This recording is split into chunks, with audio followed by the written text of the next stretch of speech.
Okay, fantastic. So we are live. Welcome to the audience, as always. Welcome to those watching us live. I know there's a few people that were interested in this conversation. I'm going to repost it directly to you so you get to catch up. My guest today is Georgia. Am I pronouncing it correctly? Very nicely. Yes, very good. So this is my standard intro. I never introduce my guests because I think I would do a very bad job of it. I just prefer that you introduce yourself, just anything that you think is important for people to know about you in the context of maybe this conversation or the wider context of things. Yeah, and then we'll dive into our conversation. Look forward to that. So I am Georgia Varjas. I live in Spain. I'm very happy to live here. 29 degrees today. I'm just saying it. And my background really is in the entertainment industry, the showbiz world, and I've done a lot of creative things in my life, which has made me very grateful for that richness that I've experienced from theatre, from music, from poetry. I even did a stand-up comic scene once. I wasn't very good, but all kinds of things: front of the stage, back of the stage, but mostly at the front of the stage. And now I focus on helping people express themselves through their voice and their pen as a book writing coach. I'm a published author. Here are my accolades, and I'm very, very privileged to be talking to Colin today. We had a wonderful chat last week, so looking forward to this.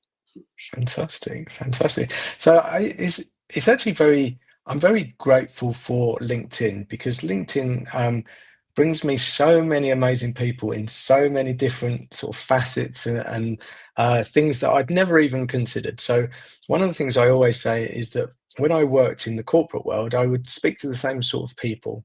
Now I get to speak to amazing people in all these different walks of life, different ways of doing things. And then we had, like you said, this amazing conversation last week. And first of all, I'm very envious of you having 29 degrees today. But the idea about writing a book, and the more we spoke last week, the more I realised that there is so many people probably sitting in different camps, but they sort of say, "Oh, I would really like to write a book," um, but then they don't know either how to get started or what to do, or something's holding them back. And then there's probably people that think that writing a book is easy and that they can do it on their own. And so these sort of worlds. And then I was thinking about myself when I Mhm. was a kid. I remember me and my brother, we watched Back to the Future, and I wanted to write that as just write it all down because I loved the film itself. And so, but then I remember starting writing, and it was a lot more, I was just repeating something I'd seen on screen. I realized there was so much into the writing and everything. I think I got about 3 pages into it. And I was wondering what actually puts people off writing. What's the big barriers? What's the blockages? So can you, I mean, you've obviously got a lot of clients. Do you see a lot of the same things coming through, the reasons why they either are blocking themselves? If you could talk about that a little bit. Well, we always create obstacles for ourselves for the very thing that we really, really want to do. We're excellent at self-sabotage, us human beings. So you say, well, one day I'm going to go to Chile and live a life of luxury or whatever, or wherever it is, Bali, and but you never do it, and you keep saying it, and you keep saying it. So I think we all have that tendency to self-sabotage ourselves. And a couple of years ago, I heard so many different reasons and excuses of why people didn't want to write their book that I thought, I think I'm going to write a book that's called All the Reasons and Excuses People Don't Want to Write a Book, and it's going to become a bestseller. So there is a humorous side to it all, because we think it's going to take too long, or it's already been said. I've got nothing original to say. I can't write. My computer's broken. I've heard such crazy stories. And I think nowadays it's about how's it going to be published. What publishing world has changed so much. I can do it myself. I would never advise anybody to do anything on their own nowadays. We all need team. That's how we excel in life. And how to stand out from the crowd, how to promote it. And I think the big thing today is about artificial intelligence. Oh, I could write a book using one of those robots. Yeah, Yeah. go on then. Do it. And I think that's what it comes down to, is the actual act of doing it. Make a decision, take an action. And I think that applies to many things in life. Whatever it is that you want to do, know what you really, really, really, really want to do. Make that decision, take the action, and come and talk to me. Nice. You've touched on so many things, because in preparation for this conversation, I was thinking about the sort of interesting aspects that I want to ask you about. Firstly, I think the point about people sometimes thinking it's easy to do, and oh yeah, I could do that, etc.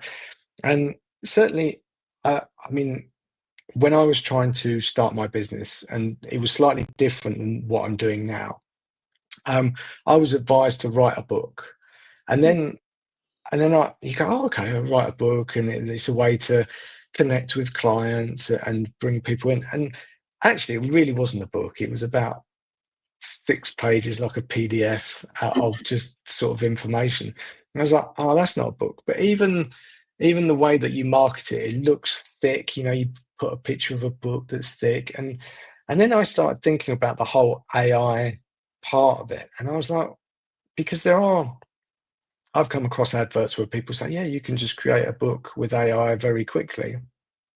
And I know AI is getting better all the time.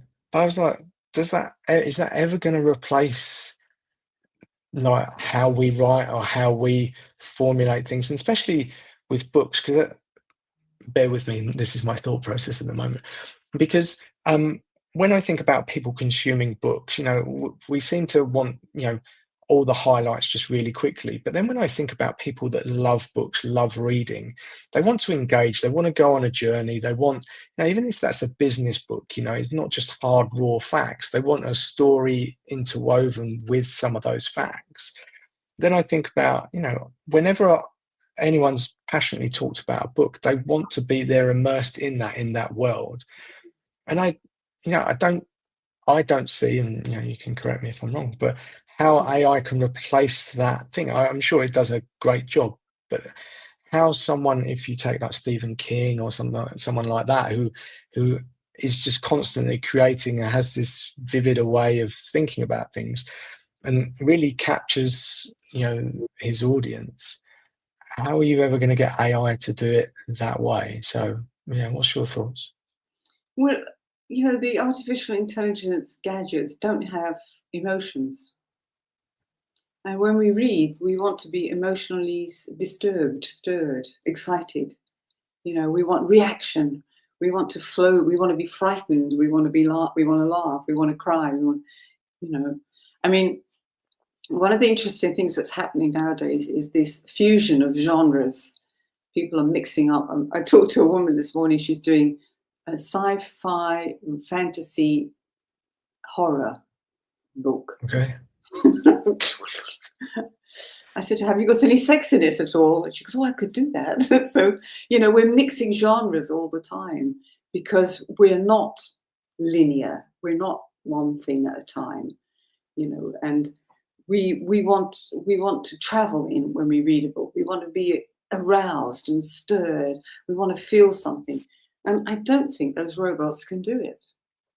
Yeah. If you want to write a business book that's a bit like an instruction manual, use it.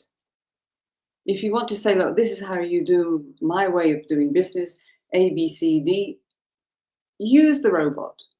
But if you want to tell a story that's going to encourage people to come and work with you because you've got story that has changed you in some way, evolved you in some way, then you've got to do the work. You've got to dig in and do the work.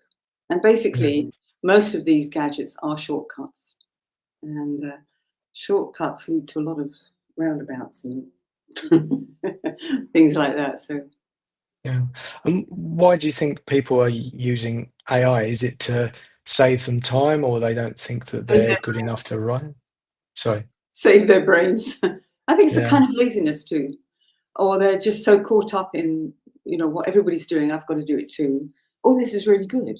I mean, they're not. Look, you sent me some title ideas Hmm. on a very well-known gadget, and they're good. They're good. You can't disagree with it. Took you 2 minutes. So what I've been doing with them is adding the spice. You know, putting honey on the adjectives and spice on the verbs, because that's what catches people's attention. Because we are in a very crowded world, whichever kind of business you're in. I mean, there's 101,000 book writing coaches out there, but who has got my energy, my style, my experiences, my way of putting honey on the adjectives and spice on the verbs? Yeah, It's not going to be a gadget. So, yeah, but it yeah, has its uses, and I think like when computers first came out, we many of us said, right, this is going to be my slave. It's going to do the things I want it to do, and I think that we have to put those gadgets in that position.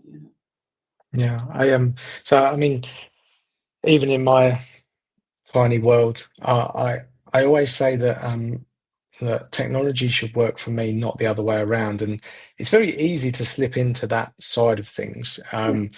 And you're constantly feeding the machine. It's like, no, no, no, no, it shouldn't be that way. You're there to support me. So, but again, easy to flip into that.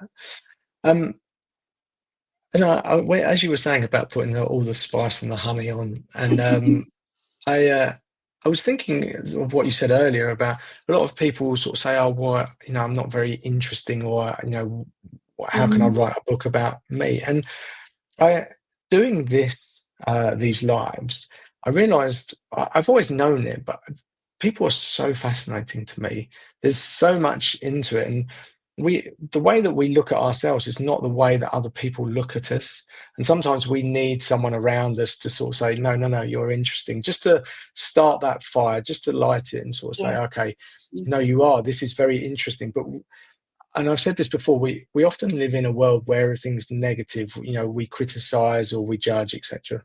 And but we never really compliment. And I'm big on compliments. If I see someone do something great, then I'm the first one there, even if it feels a bit cringy. It's like, oh, I'm like, no, no, no, you're brilliant at doing this. And I I believe so many more people could live a more fulfilled life if they just actually, if I say believed in themselves, but could look and see what other people see in them. Because I, I think, and the more I have conversations with people, and you're a prime example, you've got a beautiful, rich history. We talked earlier, just before we went live, about, you living in Spain for 20 years and, and that's magical. And oftentimes we don't get to experience that. And that in itself is a story. And we don't always get to share that. And so putting that in a book, even if you think it's boring, actually it's not. There's Mm. something magical, and it's for me, Mm. it's the way that you tell it. And if you believe in yourself, or you have people around you that can support you in finding your words, finding your voice, I think that yeah, there would be a lot more expression, and people would feel a lot happier about themselves. Yeah, very true. The word that comes to mind is encouragement. Mm, We all need it. It's a wonderful thing to encourage somebody to do something. You see their potential and think, "Go on, go for it." But you don't just say it once. You're there with them. You support them, and it's amazing what it does for your energy, your mentality, your psyche, your mindset. All these fancy words we use now. But basically, that's how we grow and develop from childhood. From the encouragement that we get from the people around us, our parents, our peers, the teachers. You can do this, you can win. That's why, famous sports people have such good teams around them. They have a whole pile of people working on different angles of their mind and body to push them forward so that they have that winning mentality, the I can do it mentality. I often ask people when they want to write a book, I say, are you ambitious? I think it's good to be ambitious. And, oh, I shouldn't be. Oh, we put this sort of down on, you know, saying good things about yourself, being proud of the accomplishments and achievements. You know, some years ago, I said to her, so what have you done in your life? She goes, oh, I was a national gymnast. I did the international, I was at the Olympics. I said, why aren't your medals behind you on the screen? You know, oh, they're over there in the cupboard. I said, bring them out and put them on the shelves, you know. Why are we told not to Yeah. behave in that? I I think even in my own world, I think I don't know if it's a British culture, but certainly it is. It comes across as like bragging or showing off, Yeah, and I think I remember as when we were kids, my mum and dad was sort of saying, "No, there was someone showing off about a fancy car," yeah, and they go, "Oh, they're just showing off. They haven't really got money," and I was like, "Okay," and I've internalized that, and you go, "Oh, it's just a form of showing off," but I think there's oftentimes when we hear things, we do the exact opposite. And just because that one example might have been that way, um, doesn't mean that's the reality. And I think we do things in our past because we've heard things or experienced it, and that becomes our default way of being. very true. And and I think it takes so. I think once you're aware that you're actually playing it small, it takes a long time to sort of build it up. And it's great to have people around you. I think that's fundamentally a good starting point. But ultimately, you need to believe in yourself. And I think sometimes that having people around you can kickstart that. If you're not seeing it, but you can't rely on everybody all the time. You need to feel that yourself. And investing time and energy in knowing that you're good and that you can do things. And I, a lot of people want to, climb Mount Everest. They go, "Oh yeah, I don't believe in myself, so I'm going to climb Mount Everest." And you go, "No, no, just do something small today, the smallest thing that you can, and then do a little bit more tomorrow." And I often say about confidence, and I wouldn't naturally say I'm a confident person, but when my confidence has gone in certain phases of my life, it took me a while to build it back up. But I started proving it to myself, and we focus on again the negative quite a lot. But actually, I heard this thing a while ago. You should just write down like the little wins, whatever it is, and then put them on a piece of paper and put them in a jar. And then you don't need to read them all, but you look at that jar and it will soon fill up. And our minds are wired to look at the negative, not the positive. Mhm, If you've mhm. got something physical to go to, and then you can go and pick that label out and read it, and it's a reminder. So, um, but yeah, I would imagine a lot of that feeds into why even people think that they couldn't even start a book. Yeah. And so, at what point do you get to speak to people? Do you go out and ask people, or have people come to you because they've got an idea, or how does it start? I think it's a mixture, you know, the planting of the seed. I could write a book. I have got a good story. This was an interesting experience. I must share this with my colleagues, my crowd, my followers. This changed my life, and now I want to tell you about it. You know, and that's where it starts. And then people look for the avenue where they can. Some people go into speaking and use their voice. You know, my motto, our voice and pen are our two most powerful tools of communication. And they are also our most profitable because basically that's what we all do all day long, talk and write. Whether it's a shopping list or a gossip with your neighbor, it's what we do. It's the human way of connecting. And we are inspired by stories, whether it is a juicy bit of gossip or a fascinating piece of information that you've just heard. We love, that's how we communicate with each other. Yeah. And it's so easy to turn it into, oh, I can't do it, I'm not good enough. Who would be interested? And it does come from the schooling, it comes from the culture, it comes from playing it small. Religion plays a huge part in it. The dull weather of the northern countries plays a part in it. You know, that lack of exuberance that many other nationalities who live in warm climates or cultures have much more outgoing approach. But it is a mixture of those things. You know, culturally, we're told don't blow your own trumpet. But to me, that's absolutely ridiculous because nature does it all the time. Nature is constantly showing off their most beautiful colors and sides and energies. You know, so why can't we do it? Yeah? But Yeah. we're told not to. You know, so play it small. And Yeah, being when we do show our best sides, and I was often called a show off. I went, yeah, I am. It's good, isn't it? Want to see the yeah, other side? Look. yeah.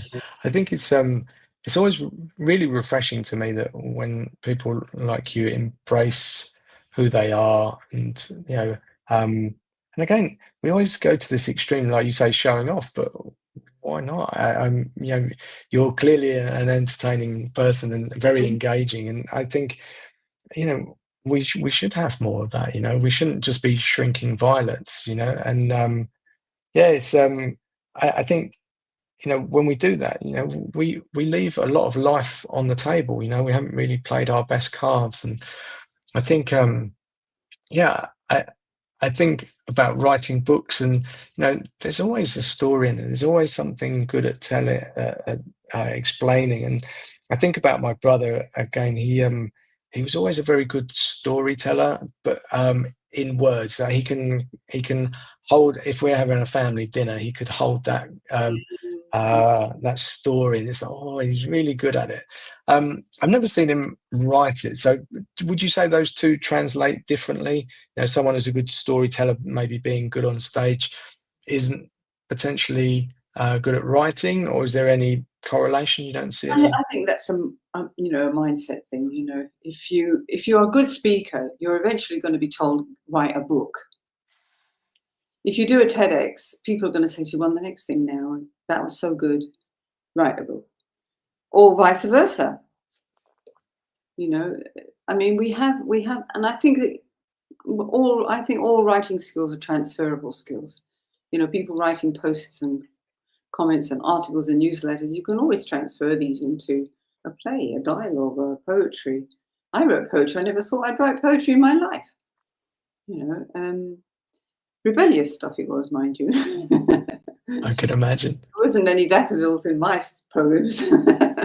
But that's the thing. It's about learning to express yourself. And because we're not encouraged to do this at school, we're told to creative writing is for certain types. And anyway, it's not a job. You can't Yeah, make a living out of being an artist. It's not a proper job. Don't put your daughter on the stage, Mrs. Robinson, and all that palaver that we were told for centuries, actually, especially women. That it's not a proper job. You will never make any money out of it. But the funny thing, Colin, is just going back to that conversation. People now are making a million out of all the people who think they are no good at anything and who are suffering from not expressing themselves. The unstuckable coaches, how to be more confident coaches. All these people, they're making a living out of your bloody misery. yeah, yeah. Write a book. Um, I want to touch on that idea of money, because I one of my default things is, you go, oh, I write a book, I'm going to be a millionaire. And I think maybe that's one of those myths or something like that. Yes. And so I would suggest, if you're going to write a book for money, then that's the wrong goal. Am I wrong in saying that? Well, look, it's not wrong or right, but I mean, it's a bit of a daydream. It's a bit of an Mm, unrealistic thing. If you're a celebrity, yeah. But for the likes of yourself and me, then it's work. You've got to do the work. You've got to promote it yourself. It's like anything. You're starting a business. You promote it yourself. But what is so interesting about the process of writing? I mean, Ben Elton just put out a book last week or a week ago. The title's just gone from my head, but what he was saying was how much he learnt about himself in that writing process. And it does build and bring out a certain kind of evolution, a transformation, or, a change in you, both personal and professional, because you learn so much about yourself when you start writing, when you start speaking, when you put your words on paper. You learn about yourself because you're kind of vulnerable. yeah, You yeah, you you're putting your stories out there, so you got to put them in the words in the right order, because you can't go up on stage and break down. Oh, he left me. You can't do that. And if you write it, you would write it in a much more emotional way. But what is that thing? can't show the scar, but you can show the wound, or something like that. Okay. I was just thinking about writing a book because I associated it, as you were saying, you put a lot into a book, and then I've recently sort of dabbled. Well, over many years, I've tried journaling in different ways and different forms, um, and I have a sort of career life coach lady, and one of the things I was feeling quite stuck for a bit, and she advised me just to sit down and write Mm, unfiltered, mm, unedited. If my head is bouncing all over the place, just write everything that comes up. If it, if in mid sentence you go, oh yeah, I've got to go and buy some milk, write that down. yeah, yeah. And she said, keep writing, write. When you think you can't write anymore, keep writing, and then do it. She said to do it with pen, and I did it. And she said probably maybe 2 hours. And the thought of writing for 2 hours straight.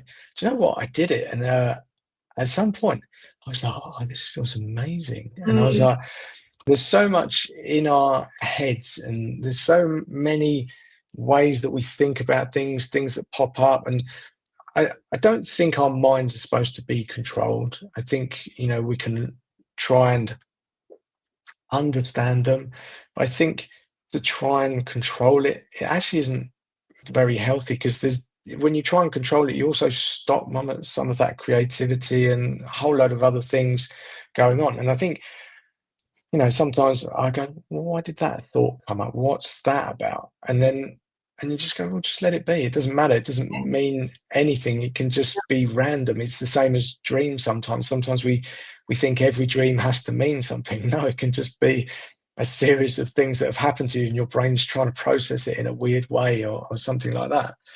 But when you explained about writing something on the page, and I was thinking about investing, you know, I think you can write something, but when you're writing something emotionally, you kind of almost have to go all in. You have to really leave it on the page. And I don't know why I say that. I I feel that stuff in my past, if I was to write about it, it would probably make me feel quite emotional to write about it.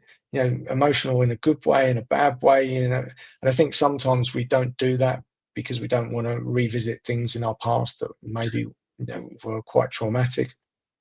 But I would imagine it's almost like therapy in a way to write the it's book. cathartic.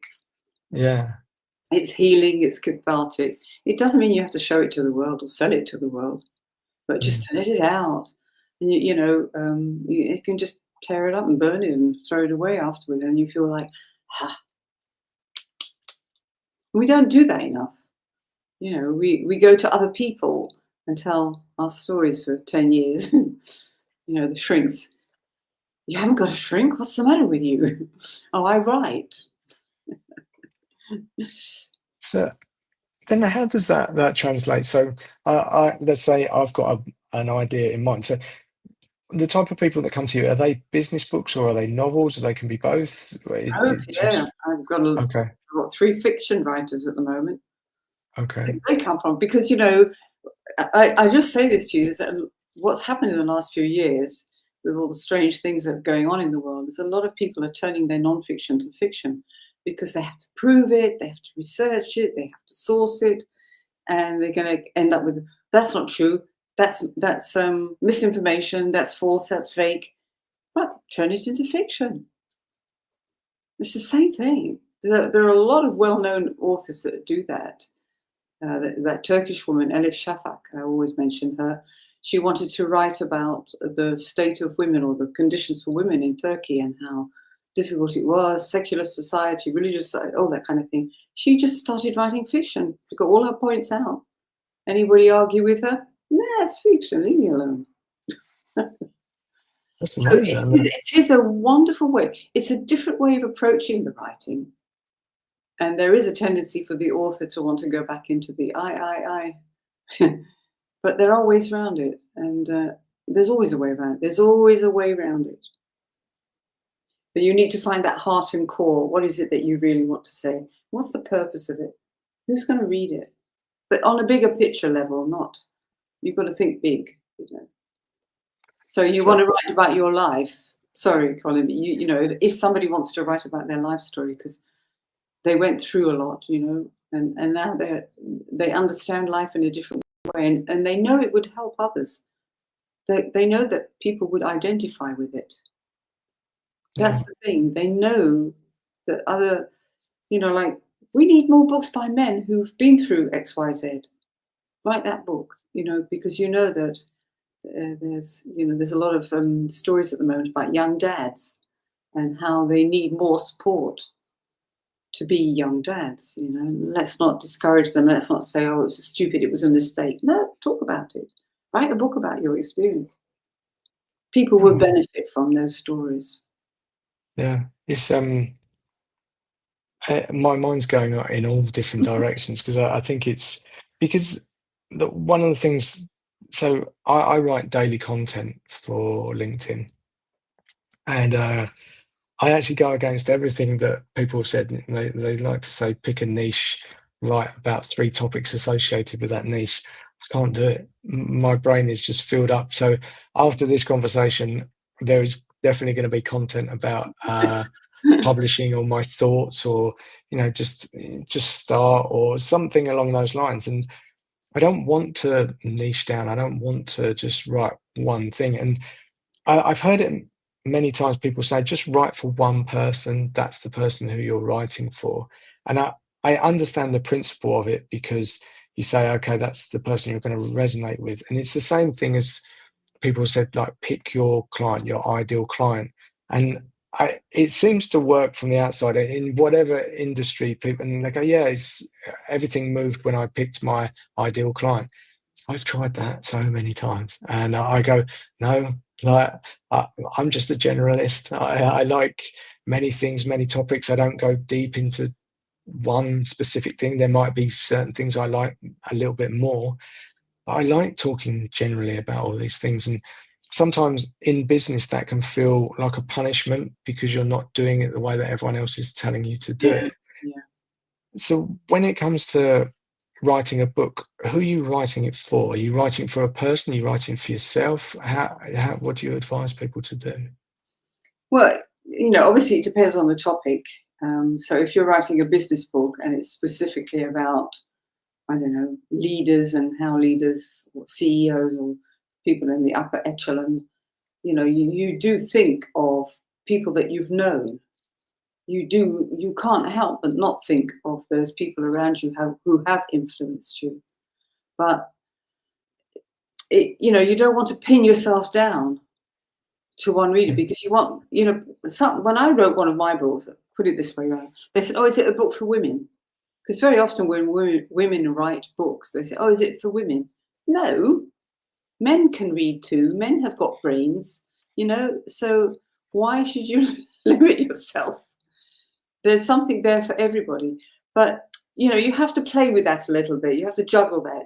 The most important thing is that you've got the heart and core of your book idea. And then you can start to think who would be the readers? Is this a specific topic? Am I writing about my experience as an epileptic and how I found a miracle cure? Then you know that people who've got that illness or that problem will be your main readers, but there'll be the caretakers, there'll be the nurses, there'll be people in the drug industry, there'll be people all around. So you could mind map that a little bit. But I'm like you. I think, yes, you have to niche and then you expand. You have to know who your general readers would be. So, but once again, with all these genres mixing up, you know, like erotica is now called romantasy, which is okay. romance and sex, basically, you know, which is what a lot of women want, love and adore, love and sex. It's that combination. But calling it romantasy instead of erotica has broadened the audience. So a lot of men are going, what could this be then? So, you know, niche, yes, but it's not a concrete wall.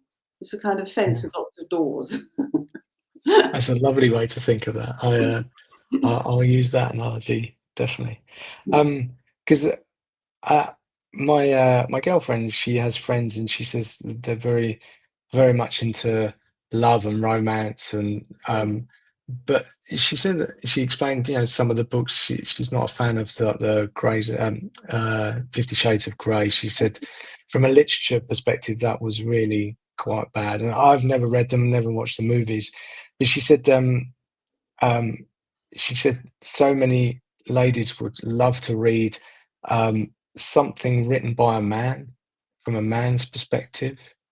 Um, and I don't know if there's a book in my head about that. I'm not sure, but it's interesting that it never occurred to me. But until you start exploring that idea, you would have never known. And so you don't really know what lights people's boat, and sorry, candle, and what they would really like to read. And so exploring that, and so I wanted to sort of say, if there are people out there thinking that, oh, I've got an idea for a book, but I don't think anyone would be interested. I guess it's about sharing your idea first and seeing if it's got, I want to say, got legs. So I guess when people come to you, how far are they through thinking the book? Are they 10% through thinking it? Or what's the... It varies so much, some people have the whole plot worked out. Other people say, well, I've got some idea, and that's why I always say that we have to have that big conversation about finding out what is it that you really want to write about. It's almost like you do a mind map. You put that main topic in the middle and you start branching out, but we do it verbally and find out what it is and who would respond to it. So you do look at who your readers are, but you ask questions around like, what's the purpose of the book? So the woman who's writing the romantasy book, she said, I just want to encourage more women to realize that, sex can be a wonderful thing and it can be linked to love and it can be funny and you can do this and you can, et cetera, et cetera, et cetera. So she knows what her purpose is to enlighten others, that it's not just, may I use the expression, wham bam, thank you ma'am, as we often see in the movies, and that there's so much more. And I think that's what urges people to write, is that so much more I could say. I could add this. My life has shown me this. And it would be wonderful if men, dropped their guard and started to talk about, love and romance, and the fears and the pleasures, and not just, I'm a gigolo and I've done it all and, Mm, let a woman in every port. Yeah. yeah. We've heard that. We read the book. We've worn the T-shirt. We've thrown it all away. Now it's time for those road movies written by people who are ready to explore feelings. Yeah. I am. I genuinely believe that there are many men that uh, feel a different way than we were brought up. So I Mhm. talk about this. I went to therapy when I moved to Luxembourg. My world was upside down. My girlfriend at the time said to me, "Oh, you're being a bit angry, like the work wasn't panning out as I wanted it." And I felt quite sensitive about a lot of stuff, and I think she could see that um, sort of coming out the way that I was vocalizing things. She said to go to therapy. I ended up going to therapy, did it for 6 years, and do you know what? It was the best thing, absolutely the best thing. But there is this preconceived idea that it's a weakness, especially in men. And I remember one of the first sessions with the therapist. She said to me, "It's not a weakness; it's actually a strength. It takes courage to face some of the things." And again, there's nothing too bad in my past. I don't want to make it bigger, but that doesn't mean it's not important and to go and discover that stuff. And I didn't tell anyone at first, and I felt not ashamed, but I was unsure about it. But any opportunity I get to tell anyone that I went to therapy, I don't wear it as a badge of honor. I do it to share and say it's okay to go and do it, and you will discover a lot about it. And I think when we, you know, take some of those old ways of thinking, or it gives other people permission to go, oh yeah, I went therapy too. And the more you express it, and again, it does take a bit of courage, and it just takes time. But the more that gets out there, I think you'll realize, oh yeah, men have just been conditioned to sort of have this bravado and this way of doing it. But actually, they do want to talk about these things. There are things that they're not saying, and I'm not saying therapy is the right thing for everybody, but exploring, what's going on. We all have minds that go crazy. We all have feelings, emotions, things go wrong, etc. Just a solution is not just going to the pub and having a drink and forgetting about it. It's actually you want to talk about it, and whatever outlet that is, and maybe that is in a book, maybe that is sharing that, because the world is more open, and the more you do it, maybe that encourages others to do it, and that could even potentially save someone's life, if they're not expressing it, and go for it. And if people don't support you, then they're not your crowd, and that's maybe a lesson. Or they're just afraid of you. But what it boils down to, Colin, is that it's this idea that men don't talk and women talk too much, and so we've got these labels. Yeah. Oh, they're all the girls are yakking over there, and all the men are just drinking beer and talking about golf or whatever it is. And so we stick to these stereotypes, and we play them. We play the game. But if we said, "Oh, well, let's go and have a good conversation. Let's talk about," instead of saying, "I'm fine, I'm okay," and all those glib killer fillers that we use, we just actually say, "Well, I've had a bit of a tough day." It's not about moaning. It's not Mm. about thumping. Maybe we need to change some of this language and just say how you feel without taking 5 hours to do it. Just get into the nitty gritty of what it is that bothered you. Really, what upset you? And I think if we talked more, we would kill less. Yeah, yeah, I honestly believe that. And in my job before, I realized that I've in coaching, so I've never been a coach, but I was this thing called a chief happiness officer. Mm, um, mhm. and the idea was, I don't know, people had this misconception that I was happy all the time, and yeah, I was interested in people being happy, and it wasn't that. It was actually about connecting with people for me. So I don't know, either I was not lined up for that job, or the expectations were different, but for me it was about connecting with people and talking to them. And you know what, so we have this idea that, okay, if we've got a problem, we talk about it, then we've got to find a solution. But the solution can often be talking about it. It can Yes. just be that you exist in your head, you've had no other way to deal with it, um, and it's this massive problem. You talking it, I've even had it myself. I've wrestled with a massive idea, or something small, massive idea, and then when I've actually verbalized it, the words have come out of my mouth. I've gone, well, that's just silly. I didn't actually say Mm, silly. I probably was a bit more mhm. profound than that, but and I was like, wow, that thing, that idea, or that thing that was running my life, bouncing around in my head, it's probably taken me out for a week, and I verbalized it, and I've gone, well, that's just crazy. Yeah. And just talking about those things and getting them out is is in itself so rewarding. But we don't take the time. We're busy in offices saying, we've got to do this presentation, got to do this and this. Have a conversation. Like, it releases so much of the pressure, and then you get on with the thing. And but we don't see that as a tangible thing. It's intangible. So yeah, yeah. It happens as well in the writing work. When clients come to me, they send me their chapters, and I look through it, and then I might say, I play devil's advocate, and I might say, how that doesn't really resonate with me. How would you say it? And they go, oh, and then they would say it. And I go, that's much better. You've just said it. You've just talked it through. You just come up with the ideal thing. And because it's recorded, they can write it down. So very often when we share and ask and provoke, and play devil's advocate and look at it from another perspective, another angle, the person receiving those words go, yeah, wait a minute. It's really, I think, I know. Oh, yes. And then we say it, and poof, we lose 6 pounds from our head, kilos or whatever.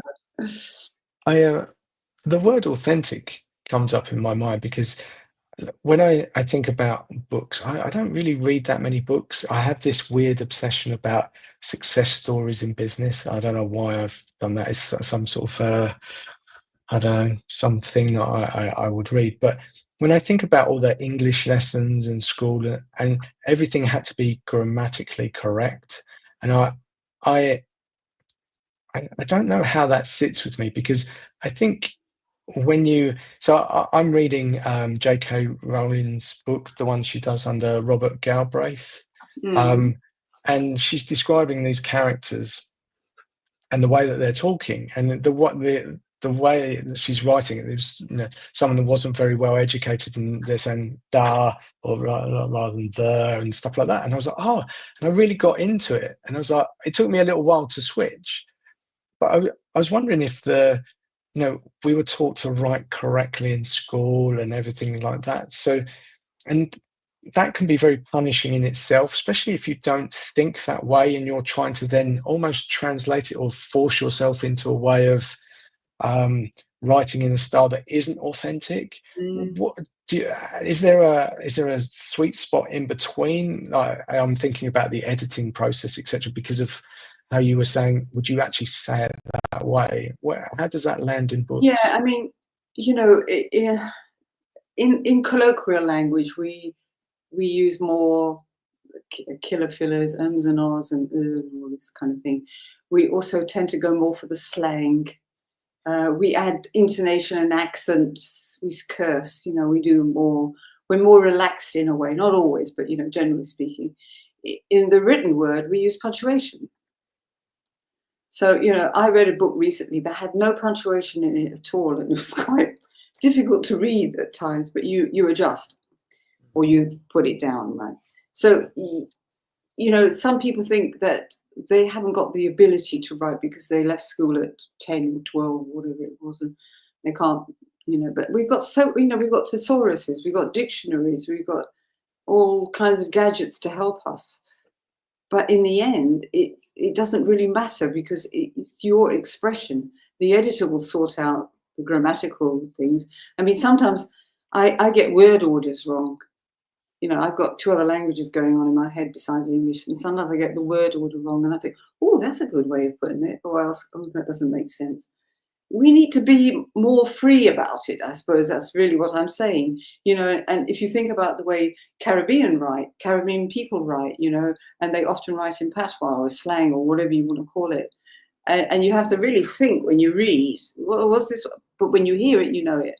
So if you were to go into a kind of Essex slang or London slang or whatever, we would have a great time with, how do you write the word in it?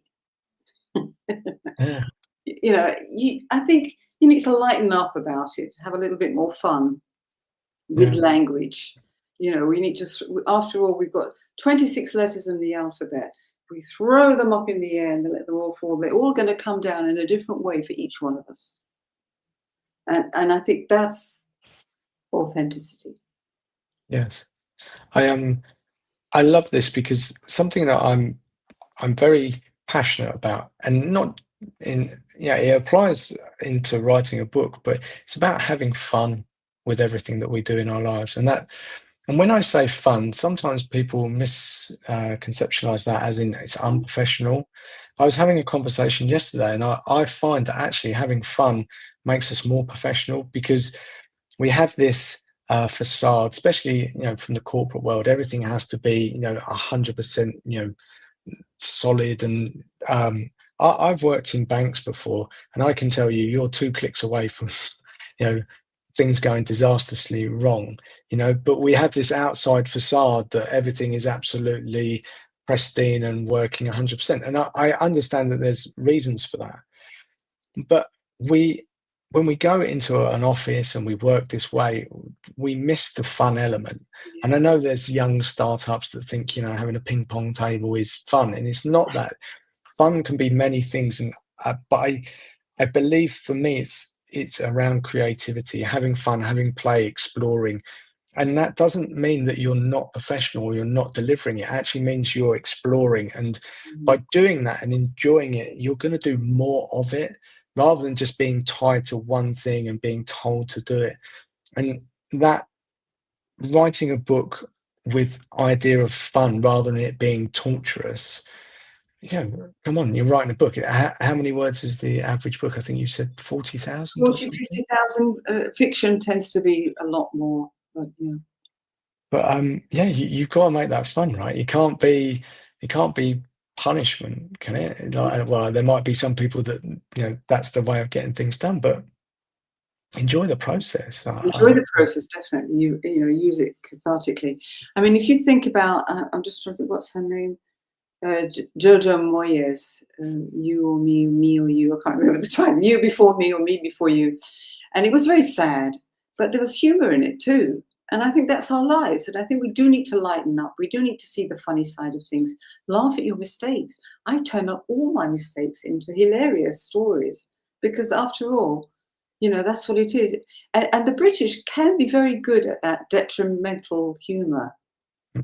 They can be very good at it. And I think we need to revive it and lighten up a bit instead of categorizing everybody. Oh, I've got this problem, that problem. I'm now labeled one of these things. Yes. Hold Yeah. back, hold back. See the light side of it. See the humor in it. You've only got a certain number of years to live. You want to moan and groan all your life. You want to be in the unstuckable club. Stuck Yeah. club, sorry, the stuck club. uh, we have to see the funny side of things. Not all the time, there's a balance to it, but we do need to see the funny side of life because you'd be much happier if you do. Really, Yeah. it's a kind of medicine. Really, it's a kind of yeah. Look, I think I told you we didn't have clean water for a few days, and so we all made jokes about it. Oh, where's the perfume? Where's the? Well, let's spray it. Oh my God, and so on and so on. We made a joke of it. We saw the light side. Yeah, and I genuinely believe that the things that don't work out as we plan are often the great things. They're the stories that the highlights, and yeah, I experienced that on my recent holiday, and yeah, it's just that's the thing that at the time it feels a bit painful. Oh, but actually, if you look at it differently, it turns out okay, that was actually a really cool moment, and I liked it, and I learned something, or it was just fun, or it's just an anecdote to tell your friends or Yeah, family. And yeah. yeah, yeah, As you said, round the dinner table or wherever we go, yeah, we want to tell stories. What happened? What's up? What's going on? We use those phrases all day because we're curious to find out. What did you do yesterday, Colin? Tell us all about it. That's how humans communicate, and I think we need to do that and leave the gadgets down a bit because we would learn from each other.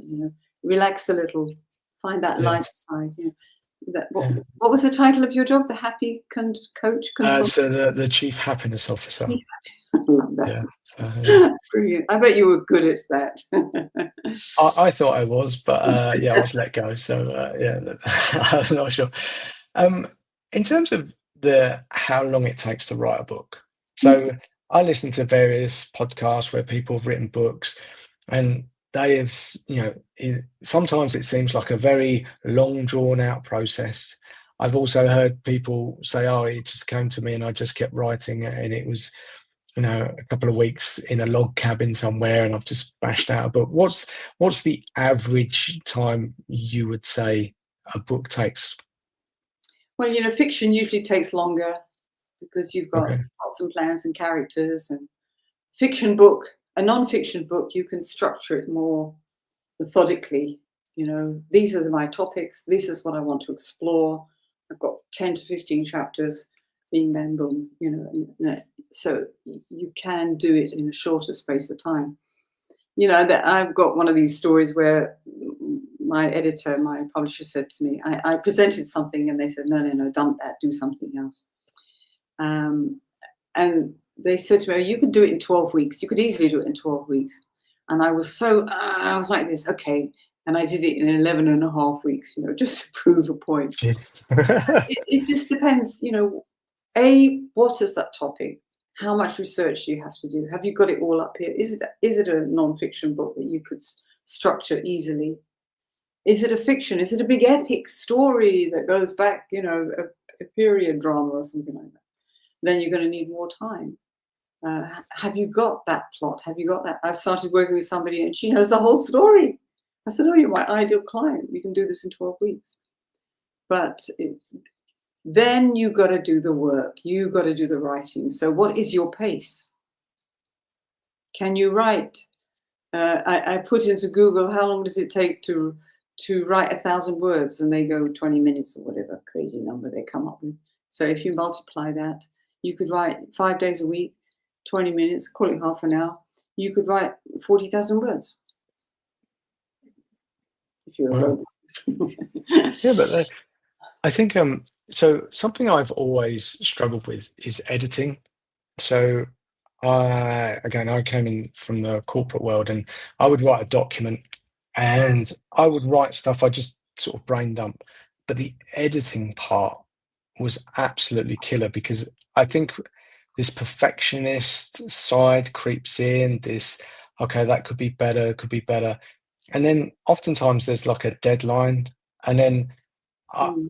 I found that when I got feedback, I found that very hard to accept because it's like, oh, hang on a second, I've invested a lot of time, thought, energy, effort into it. And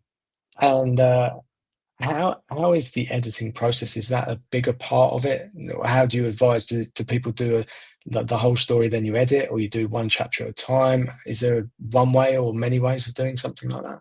Yeah, different coaches will do it differently. But I personally think that it's best to go, look, you write a chapter, and what I would say is put it on the back burner, stick it in the freezer, let it cool for 24 hours, 2 days if you can, 3 days even better. And then you take it out and you'll see what works, what doesn't work. You'll see that there's 4 adverbs in a row that really look terrible. You'll read it out loud if there's dialogue. You'll hear what works. You'll start to snip and cut and top and tail, and you'll recognize it. But you've got to have that distance. Mm. And it's first draft. So very often the first chapter of any book, when you go back to it after you've written 15, 20, 30 chapters, you look at it and you think, did I write this? Boy, I didn't know anything then. And you'll rewrite that first chapter. But the thing is that you want to get it to the best professional level possible, but you can't overdo it. You can't overanalyze everything because you are going to work with a professional editor who will do that for you. But if you follow those steps, you write a chapter, you put it aside, you take it back, you discuss it with your coach, and you go through things, and then you edit a little bit here and there. Then you see, yeah, it's good. It makes sense. Next. And you move on. And I think that's the way you progress. It's a bit like baking. Baking something, a beautiful cake. You do it in steps and stages. You have to wait for it to rise and fall and brew and Yeah. all that kind of thing. There's a science to it, if you like. Has to be the right temperature. It's there's a lot more, not complex, but there's a lot more thought that goes into it than I think there's just this thing, I've got a book in me, I'm going to write it, but there's a lot of steps and approaches more than anything Yeah, else. that's true. Yeah. Can we just talk about the publishing side for a moment? Because again, I guess I want to explore the myths because um, people said it's hard to get a book published. Then like you touched on, people say I'm going to solo publish. I know there's something Amazon does books or something you can publish on there. So I know nothing about the publishing world. Can you just, I don't know, maybe distill some of those myths? Mm. What's the best way? What's the options for people? Well, it has changed tremendously, and I think it's definitely in the favour of the author. And because before it was quite a snobbish, quite an elite thing. You went to the traditional publishers, and there was 9 or 10 of them. Now there's 4 or 5. They're all merging into each other. And they may give you an advance, but they only want to work with people who've already got a reputation because they don't do any promotion. And they'll change so much of what you want to say and who you are, and probably get a ghostwriter in to do half of it. So it's in those upper echelons. But for you and me who want to write a book, there are now a lot of independent and hybrid publishers that will do it for you. But the most popular thing, and the one that I favor, is author-controlled publishing.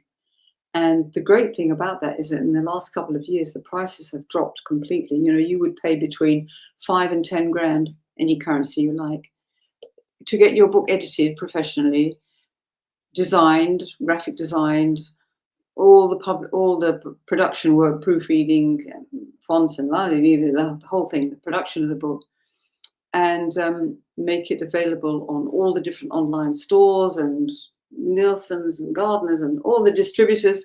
You would pay 5 to 10 grand for that. Now you do it for 2 grand, 3 max. So it's very tempting. And it's a really good thing to be the CEO of your own book. You make the decisions. You stand up on that platform because you're going to need it. If you want to promote your book, you're going to need that confidence.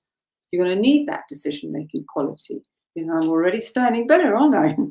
So it's those kind of things. When you step into the shoes of the book that you've written and you feel proud of what you've done.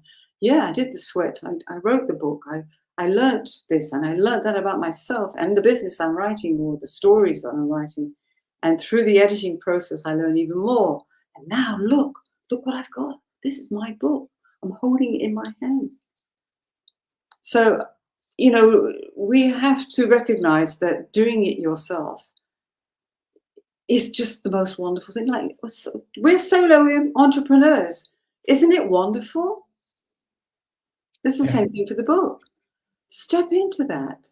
You know, be proud of what you've done. But you've got to work. You've got to do the work. You know, Yes. just you're doing work every day to make your business flourish, just like I am. And step into that and enjoy it. And as your reputation and your recognition grows, the rewards come in and you could expand your team. Isn't that what we all do? Yeah.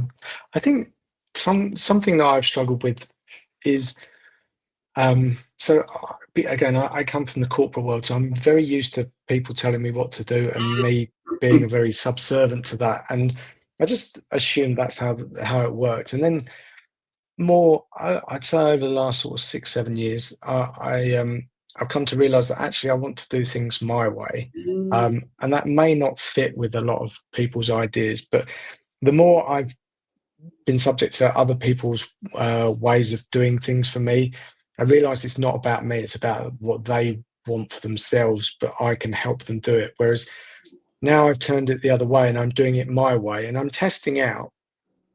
But there is this fine line between, okay, what do you do solo? And then who do you allow in? And I think that, again, that's a fine balance because sometimes you can go, no, I'm going to do it absolutely my way, and your way is just, and that's because of ego. And you say, okay, I'm not going to allow someone in to help me because I not know better, but I'm going to give up control, or you go almost 180 degrees the opposite way of how you were before because people have been telling you what to do. Now I just want to do everything on my own. But I think if you find the right people and you connect with them and you understand that they're there to help you, you can partner with people a lot easier. And it's just being open to the idea that not everything should be done on your own. There are expertise, and I want to say your world is one of those, just to help you navigate that. If you've never written a book or anything like that, going out and speaking to someone like you that understands this world. I mean, you absolutely ooze wisdom and knowledge and enjoyment and so many things. And I would imagine working with you is fun and enjoyable, but it also comes with a wealth of experience of, okay, look, these are your options. And talking through something in such a helpful way, not a dictatorial way of, okay, you sign up, you've got to do this, this, and this. And I think sometimes I can close myself off from those options. So, and it's just about opening that door again and just sort of saying, okay, find the people that you want to work with, that you trust. And yeah, that may take some time, but it's really worth it because trying to do everything on your own, sometimes it's necessary. You don't have the money to do it, but you can move a lot faster when you've got good 1, 2, 3, how many people around you that, and you're all signed up to the same goal. You know, the end goal is, you know, the publishing of your book or whatever it is. So, yeah, it's one of those things that, yeah, I'm trying to wrestle with myself, and I'm sure, you know, if people are thinking about writing a book and, you know, they're being told they can do it all on their own, you know, I reach out to don't someone like recommend. you. You've got the writing to do on your own, but you need Yes. a team around you to support you, give you accountability, the guidance. You know, somebody came to me some time ago and they'd written 30,000 words, and I said, I can't, you know, I've got to read it all. I've got to correct it, edit it. I'm not your girl. You know, Mhm. you've gone too far down that road on your own. There are other people who would go, yes, please. But, you know, let's find that seed. Let's germinate it. Let's bake it and make it. Uh, do it. You know, we all work better in a team. You're going to do the writing. I'm not going to write the book for you. You know, I'm like, show me the stuff. Yeah. Show me what you got. You know, but you've got to do it. So it is a fine balance between, as you said, you know, enjoying the process, being coachable, being able to recognize when something doesn't work and when it doesn't. Or if somebody comes to me and say that this is my opinion and I want to write my opinion, and I'll go, okay, but supposing, and then I'll play devil's advocate and I'll help them look at it from another angle. If they don't see it, leave it in. The editor will question it.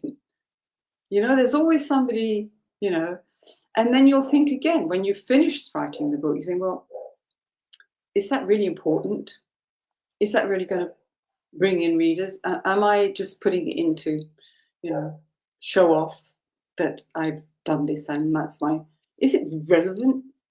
Is it really going to resonate? And you find the answer. You know, most people find that answer themselves if you give them that space. You let them know what are the options. You know, that this is a hot topic. You want to talk about it? Is this really going to help? Think. Ah, thinking. Wait a minute. Have I got to think? It's very unpopular nowadays. Yeah. Yeah. Um, I think I'm very conscious of time, and I'd like to, you know, sort of wrap up with this last thought, because I think entering this conversation, I was thinking about just the actual, okay, just writing a book very much blocked into sort of, okay, it's this part, this part, this part, and I was very interested in that conversation. But what I'm taking away from this is it's all a big journey, and it's fun. It has twists and turns. There's stuff that you will learn about yourself, and I didn't even consider that when I was thinking about having this conversation with you. I just thought, okay, it's 1, 2, 3, 4, 5 steps, and okay, we'll talk about that.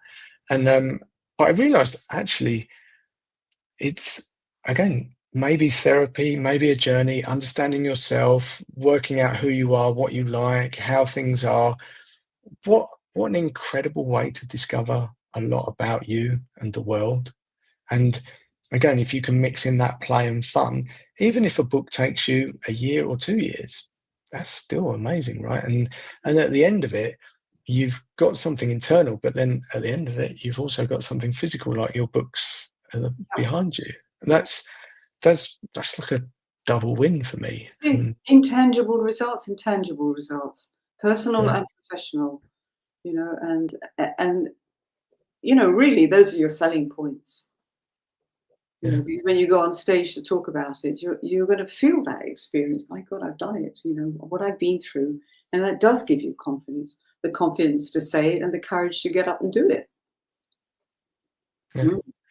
Amazing, Oh, I'd amazing. love to explore what your book ideas are. Oh, Mixing yeah. in the personal with the professional, or your Or I've got an idea. Maybe we'll talk after we finish the personal. live show. But so for today, I think that's an amazing thing. I'm really glad that you shared your world, and you know, something I know nothing about, but I feel that I understand a little bit now, and it's and I think not just for myself, but, and like I said, yeah, yeah, I'm growing a following now, and there must be so many people in that following that either have a book and they're doubting themselves whether they can do it, or, you know, they haven't got the confidence. But I would really like people to just, challenge themselves and sort of say, okay, maybe a book is in your future, and to reach out to someone like you, because you've made it so informative, so fun, so enjoyable. I can imagine working with you is, yeah, just very light but very professional at the same time. Just yeah, and I think what a great experience. So I would say to anyone, who's even got that thought, just to reach out to you. So that leads me to my last question: where is the best place for people to find you? Well, I'm on LinkedIn pretty much every day. So you spell my name correctly, you'll find me. I've got a website with the same name, and I'm doing a masterclass, a free writing masterclass very soon. I'll put those details in, and so people can come on. It's interactive, of course, no slides. So people can come in and ask questions or throw out their myths, and let's ditch them and dismiss them and have some fun, do some writing as well, and just explore in a creative way our own imaginations. No phones allowed. Oh, No amazing. robots allowed either. So, a kind of light-hearted but professional approach to exploring our own imagination, because all of us have got great imaginations. All of us Yes. have, and let's celebrate. Let's celebrate the human and humane side of ourselves. Amazing. So, for people to find that masterclass, is that on a website or is that via LinkedIn? It's on most of my posts, and I'll put it below if that's possible to Yeah. share. So, Really if on you the can floor. share me the link, I'll put it on the Yeah, I will repost. do. So that'd Yeah. be Thank great. you so much, Yeah. Colin. I really appreciate Yeah. it. Another It's all right. great conversation. Really nice. Honestly, it was a pleasure, and yeah, and just to open up my mind to a world that I've never really considered too much Yeah, myself. So yeah, thank you for your time. Yeah, and I'm sure, yeah, maybe we'll have a conversation again in the I look future. forward to that already. Take Fantastic. care, Thank you Colin. very much, Georgia. Bye, Bye. everybody.